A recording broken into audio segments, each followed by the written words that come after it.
News of the people, by the people, for the people. Solapuri चादर इतिहास जमा, चादरीची जागा या गोष्टीनं घेतली। सोलापूर शहराची चादरीचं शहर अशी ओळख आता बदलत असून टॉवेलचे शहर अशी एक नवीन ओळख निर्माण होतीये। एकेकाळी चादरीसाठी प्रसिद्ध असलेले सोलापूर आता टॉवेल उत्पादनाकडे वळलंय। सोलापूर चादरीचं उत्पादन मोठ्या प्रमाणात घटलंय।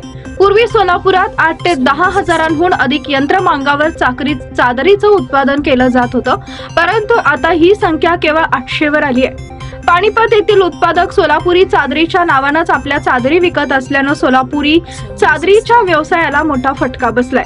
बाजारात उपलब्ध असलेल्या कमी किमतीच्या आणि हलक्या वजनाच्या बेडशीट, वॉशेबल प्लास्टिकच्या चटया यामुळे सोलापुरी चादरीचं अस्तित्व धोक्यात आलंय।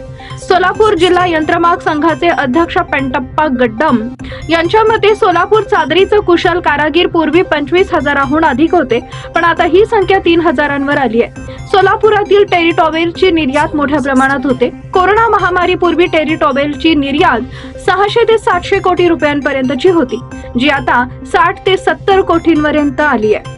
भविष्यात उद्योग व्यवसाय टिकून राहण्यासाठी हॉटेल उत्पादक गारमेंट निर्मितीकडे लक्ष देत आहेत आणि शालेय गणवेशाचं उत्पादन घेत आहेत। चायनीज मॅनमेड टॉवेल्समुळे बाजारात मोठी स्पर्धा निर्माण झाली आहे। तसेच तामिळनाडू आणि हरियाणामध्येही मोठ्या प्रमाणावर टॉवेल्सचं उत्पादन सुरू आहे आणि हे सोलापूरच्या उद्योजकांसमोर मोठं आव्हान आहे। पीपल न्यूज पाहण्यासाठी चॅनलला सबस्क्राइब करा व बेल आयकॉनला प्रेस करा।